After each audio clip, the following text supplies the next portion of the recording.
I've had this problem since high school. I guess I developed this when I was a chubby kid in high school, right? And as soon as I developed this problem with gynecomastia or male breasts, I used to get bullied a lot, and that made me really insecure about my own self. I never really felt secure in my own skin or like safe anywhere because of course, the bullying. And I would wear shirts or t-shirts, and it would show up. So I would wear t-shirts that were like two sizes too small, or like, and wear another t-shirt on top of it. Then I would start wearing vests that were two sizes too small. I would wear clothes that were baggy so that my chest wouldn't show up in them. And I figured that it was maybe because I was chubby. Maybe if I lost a lot of weight, um, I could get rid of gynecomastia. And I started losing weight. I started losing a lot of weight. I went from a chubby kid to like having abs pretty much, but the gynecomastia was still there, right? And at one time I googled it, and the first thing that shows up in Google is that it's basically glands, right? It develops during puberty, and it's a common thing that happens in a lot of guys. But for some reason, we as guys in Indian society, we're like made to keep quiet about stuff like this. We're supposed to like shut up about stuff like this. We're not supposed to talk. And the second thing that shows up is that it's only going to go away with surgery, right? And that terrified me, because like breast surgery on a guy, right? And so I started working out even more. I took care of my diet. There are like lots of things on the internet about everything, right? And same goes for gynecomastia. And it was like, if you reduce sodium in your diet, the gynecomastia will go away. If you take care of your testosterone with like working out and jogging and eating properly, it will go away.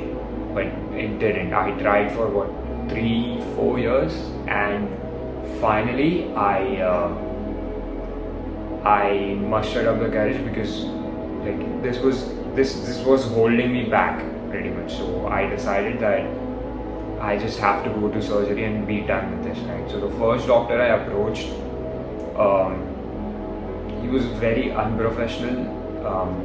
It just made me really insecure and made me further uncomfortable with getting a surgery, right? It was a really bad experience with it, because it was like there's going to be like scars, and it doesn't matter what kind of surgery you do, it's all in your head, right?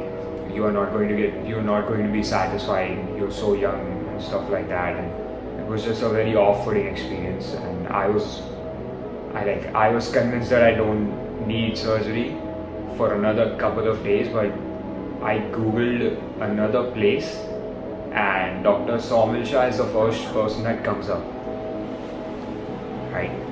And as soon as I consulted him, he was very professional. He basically like drew everything on a paper, and he like explained everything as to like why this thing develops, and it is common, and he has a lot of patience with it. And I was still skeptical about the whole process of surgery, right? Because it's surgery. And he said because I had such low body fat, like I didn't need anesthesia. So, and the whole process would be done in 2 hours.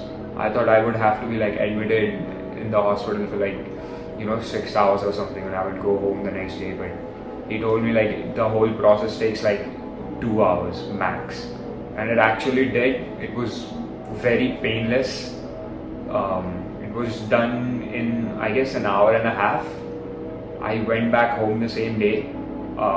The only awkward thing was the bandages. The